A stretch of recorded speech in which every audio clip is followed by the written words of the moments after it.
Hi friends, how are you? Good morning. This is me Devesh Rajesh Sharma and welcome you all to the new video. तो friends आज क्या है, जैसे आपको पता है कि हम यहाँ हुए थे महाकालेश्वर उज्जैन। तो रात को हमने जो महाकालेश्वर कॉरिडोर है और आपका जो महाकाल लोक है, बड़े गणपति मंदिर है, वो सारे मंदिर दर्शन किए थे। अभी सोकर उठने के बाद अगले दिन की मॉर्निंग में हम सबसे पहले आए हैं उस आश्रम में जहाँ भगवान श्री कृष्ण पढ़ाई किया करते थे, जिसे कहते हैं संदीपन आश्रम। तो यहाँ आने के लिए हमें मिले भाई। अभी हम चल रहे हैं संदीपन आश्रम के लिए। ये संत श्री आसाराम जी गुरुकुल आश्रम है। ये भाई के ऑटो का नंबर MP.RB.0933। भाई के पास हमने कोई सामान भी रख दिया है। अभी ना आ गए हैं संदीपन आश्रम के पास में। तो यहाँ ये लाइन लग रही है, लेकिन भाई यहाँ हाय, अपने भाई बंधु मेरे को हाय कर रहे हैं।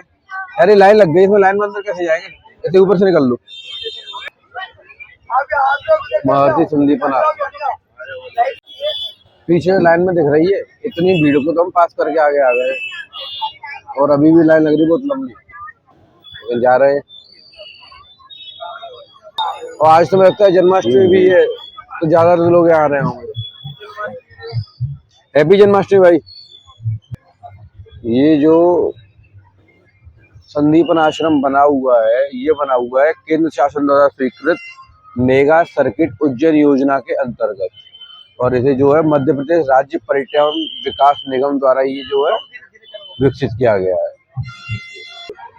भीड़ में थोड़ा आगे चलने के बाद हम आ गए अभी। यहाँ से हमें 40/84 श्री कुंडेश्वर महादेव मंदिर दिख रहा है, और यहाँ के जो मुख्य दर्शन का केंद्र है वो है गुरुकुल विद्या स्थली भगवान श्री कृष्ण बलराम सुदामा विद्या स्थल महर्षि संदीपन आश्रम।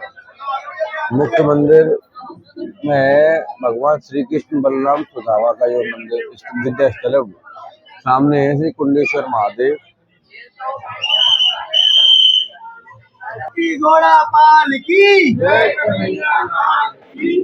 ये है कुंडेश्वर महादेव के बाहर का नजारा। चलो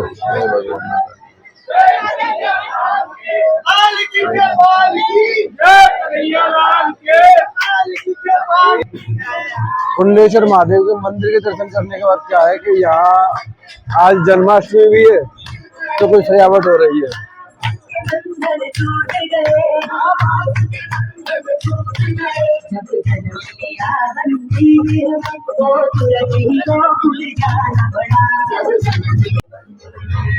सर्वांग सर्वांग कहते हैं श्री कृष्ण द्वारा सीखी 64 कलाएं, उन कलाओं को कहते हैं सर्वांग। तो यहाँ ना उन 64 कलाओं के भी सभी वो लगे हुए हैं, प्रदर्शन है। चलते हैं वो 64 कलाएं भी देखते हैं, उन 64 कलाओं में क्या क्या आता है।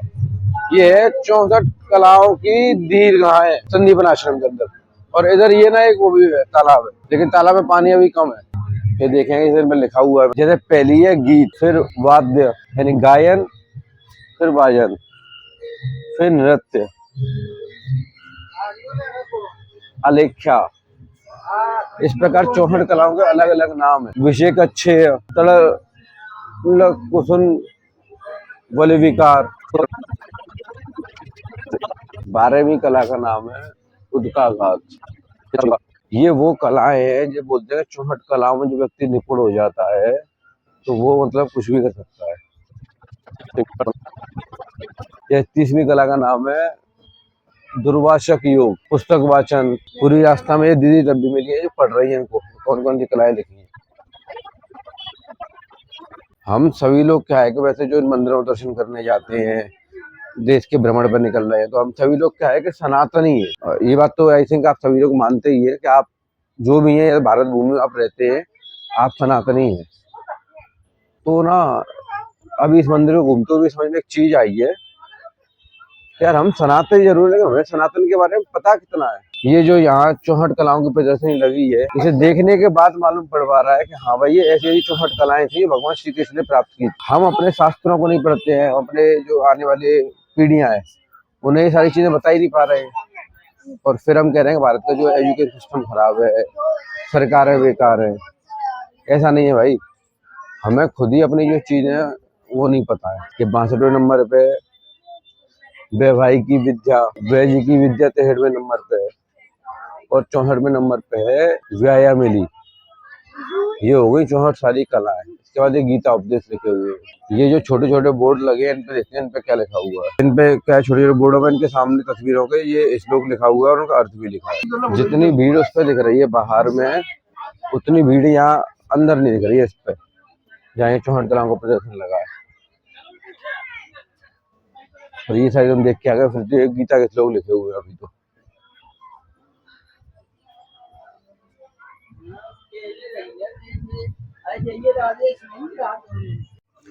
और भाई देखो कितना बड़ा ईश्वर की कृपा का संयोग है।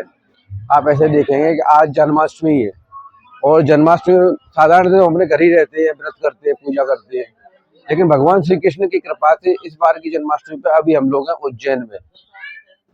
तो देखो, और उज्जैन तो महाकाल की नगरी है, किंतु क्योंकि आज भगवान श्री कृष्ण का जन्मदिन है तो उसी हिसाब से संरचना बनी कि सबसे पहले हमें जो है भगवान श्री कृष्ण की जो विद्या स्थली है, उनके गुरु संदीपन जी का जो आश्रम है, उसे विजिट करने का मौका मिला। यहाँ भगवान की 64 कलाएं हमने देखी और यहाँ गीता के बहुत सारे उपदेश भी हमने देखे। ऊपर बढ़िया जो आपको दिखाया वो मंदिर सज रहा है श्री कृष्ण का। और इन 64 कलाओं को भी जब हम सीख लेते हैं, पार कर लेते हैं, तब उस शब्द को कहा जाता है सर्वांग, यानी अब आप सर्वांग हो गए।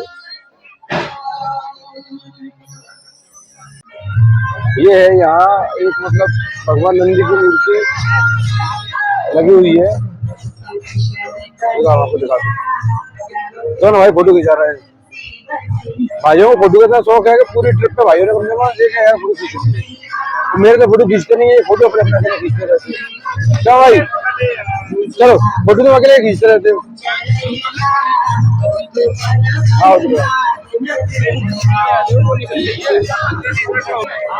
आश्रम में जो है ना दर्शन कर लिए हैं, दर्शन करके वापस जा रहे हैं। ऑटो खड़ा था वहाँ, और ये केला जो है वो आश्रम में से मिला है प्रसाद के रूप में।